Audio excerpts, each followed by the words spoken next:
Calls to ban artificial stone benchtops. Let's have a look. Hello everyone, Florian.Heise here, and welcome to another episode of HeiseSays. Grab your stein of coffee, because there are more and more calls to ban stone benchtops or artificial stone benchtops due to the, scary growth of silicosis cases that are occurring from people working with these materials. Now, I'm an architect. We have specified these products. And when you specify them, you can say they have to be, wet cut, all the protective equipment needs to be worn. You can write whatever you want on a piece of paper in a specification that the builder can look at and chuck aside.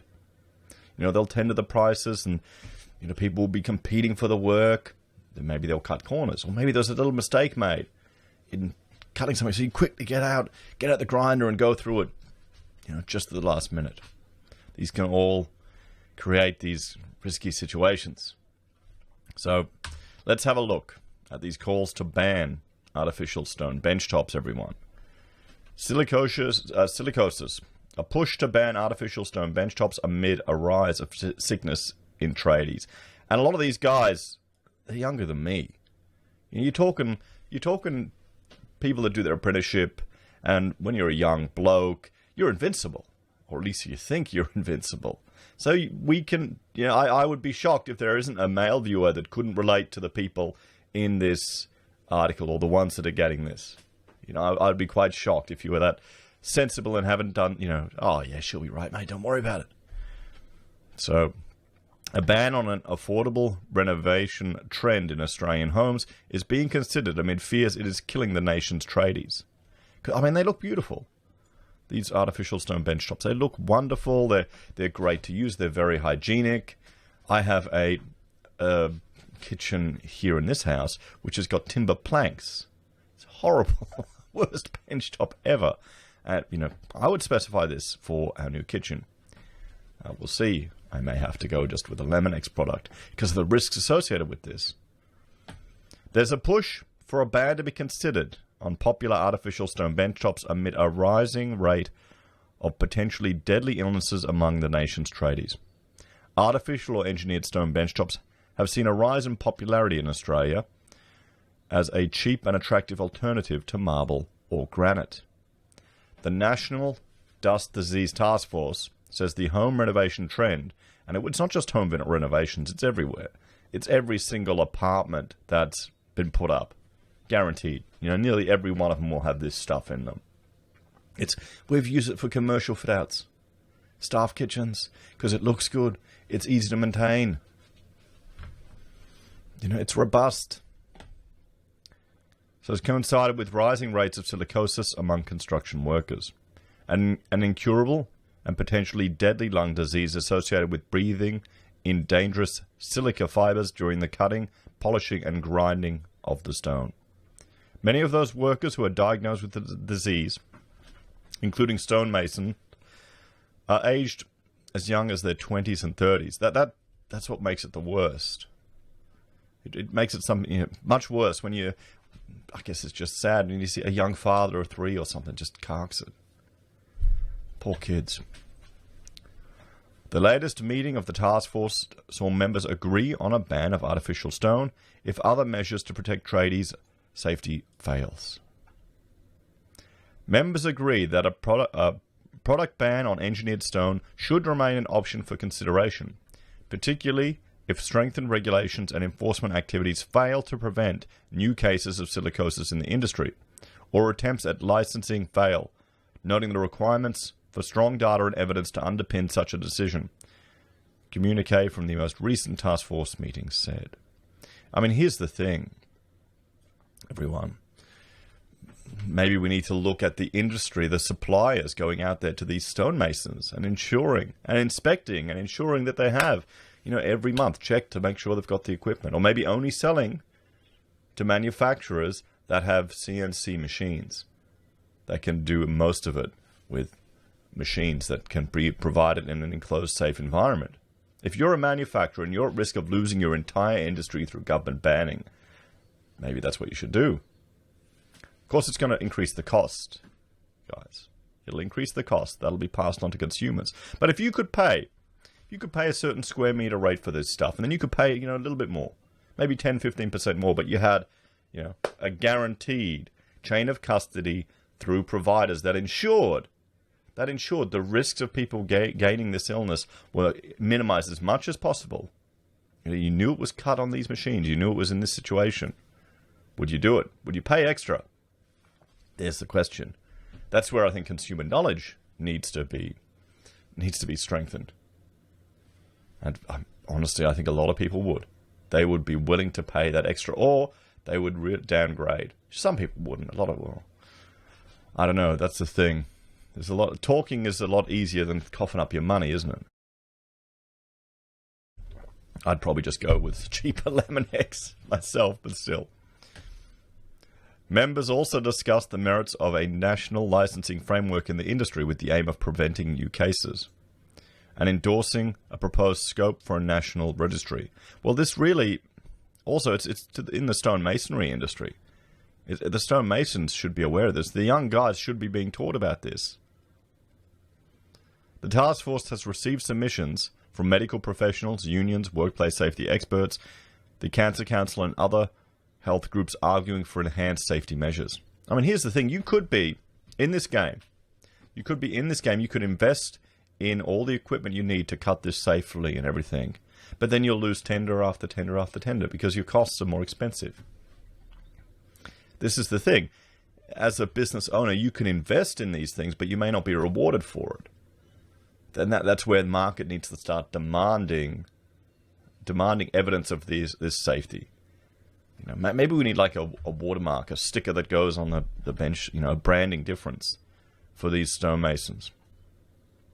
We believe that large numbers of consumers would be horrified with the thought that an essentially decorative product in the kitchen could have led to serious illness and death, law firm Maurice Blackburn said in a submission to the task force, according to Nine newspapers. However, in its submission, the New South Wales government argued effective controls could eliminate danger in lieu of a ban. I mean, there you go. Gold Coast. Died at 36, poor guy. Anthony White. It pointed out dry cutting had been banned in New South Wales as well as Queensland and Victoria, as well as new lower standards for the level of silica dust considered safe in the workplace and a new national code of practice. Industry figures told the task force a ban on artificial stone benchtops would result in widespread job losses without a viable alternative for consumers. Well, yeah, you're gonna lose people's jobs. That's the thing, guys. A final report by the task force is set to be handed down in June.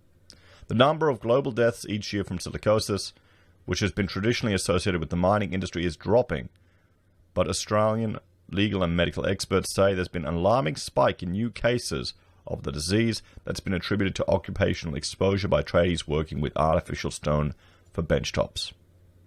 Australian stonemasons affected by the disease are leading a class action against manufacturers. Former Melbourne stonemason Cameron Harper told news.com.au he was diagnosed with silicosis in 2015 after developing a cough, first thought to be a chest infection. It came as a bit of a shock, he said. Since I got diagnosed, my illness has actually gotten worse. There's more scarring showing up on my lungs. It's a bit of a mystery illness. You don't really know how it's going to progress. Mr. Harper said he spent up to 50 hours a week inhaling the dust as he engineered stone products. I'd been making benchtops for kitchens and bathrooms and doing a lot of dry cutting and a bit of polishing, he said. When I changed company in 2015, there was a lack of care. I was there for a year and I didn't have the proper PPE equipment, so I got acute silicosis from extremely large levels of dust exposure. Now here's the thing. Should he be suing the manufacturer or should he be suing that work environment? Because I talk to the reps from the manufacturers. That's my interaction with them, and they're saying, we got all this, we wanted this, but then is there a dodgy guy bringing stuff in and not?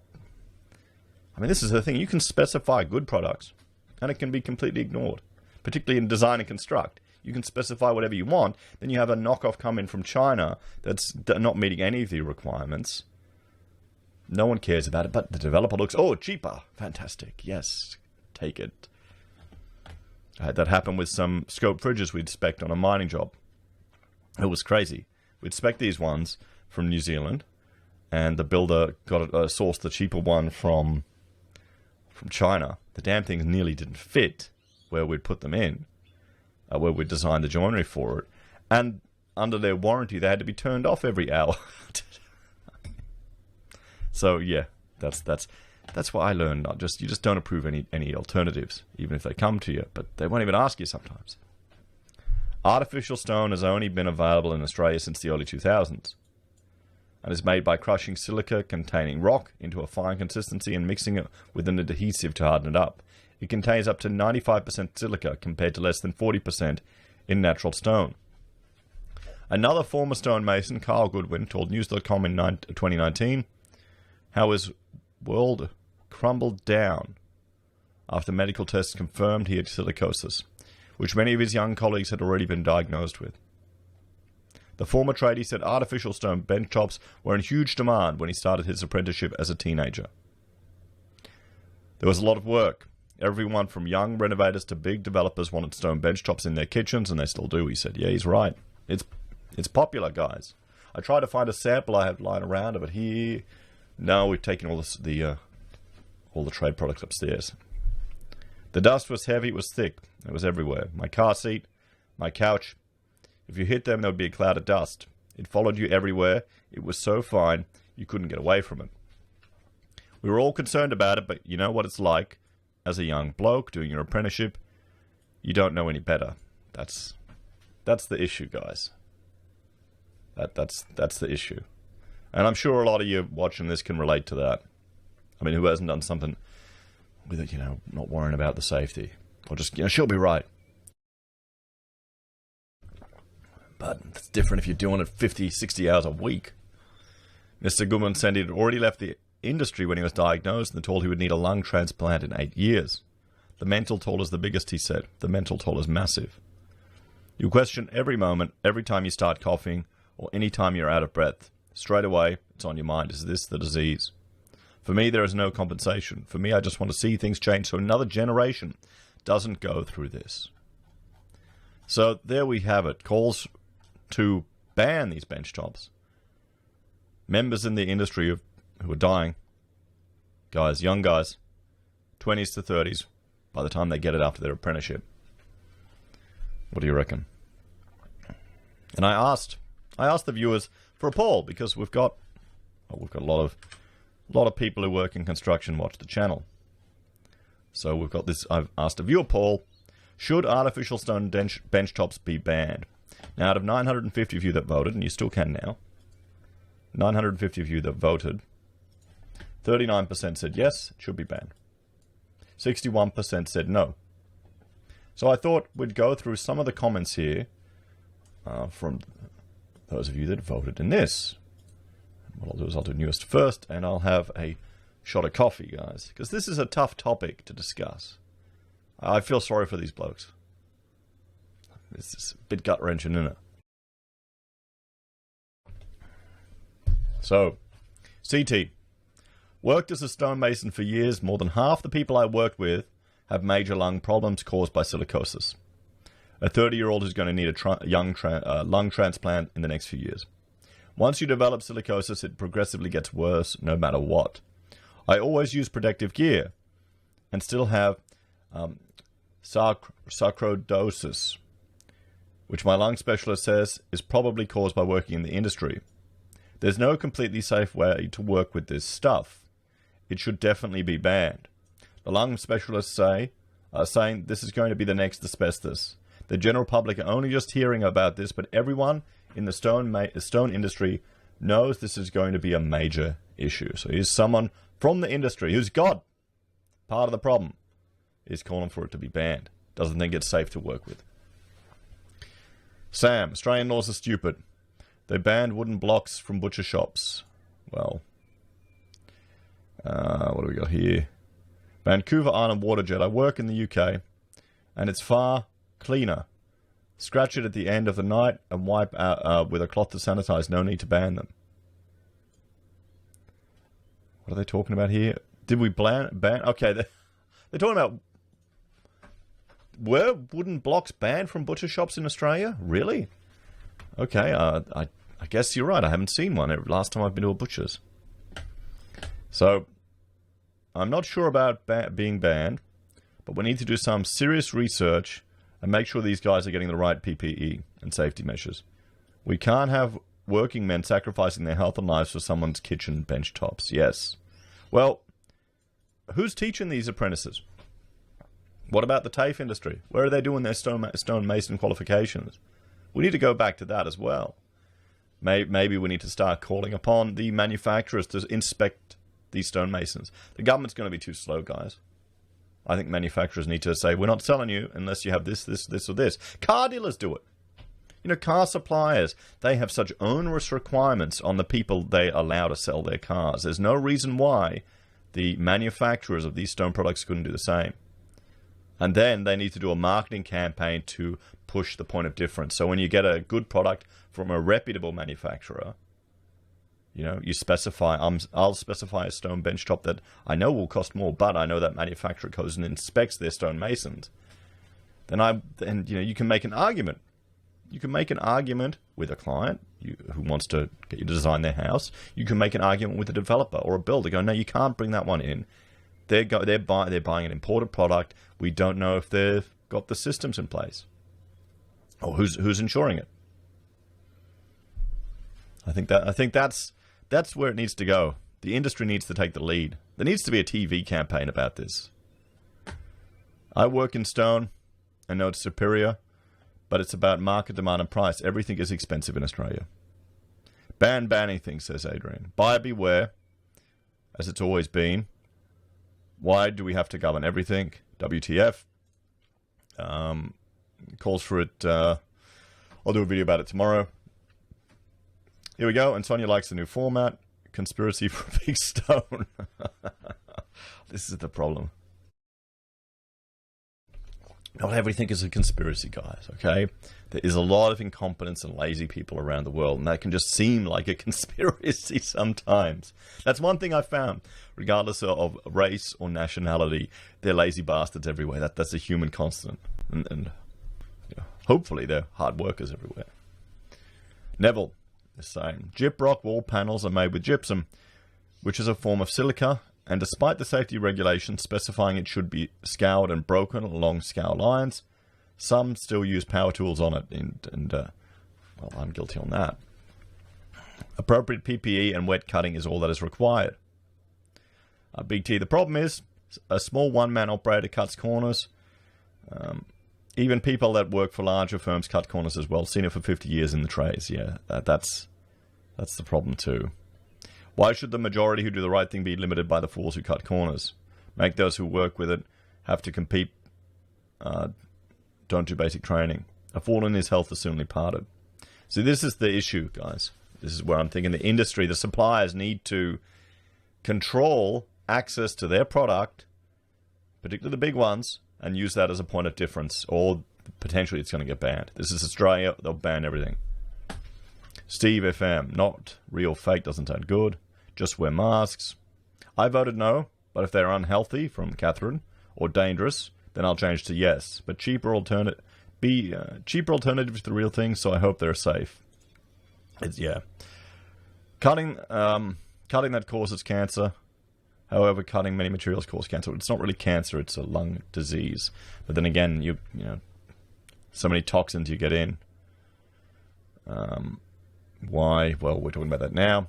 Sonia, no, but like asbestos, lead, MDF, and construction materials we all love, you should have the knowledge behind you like a cert when you go modifying the stuff.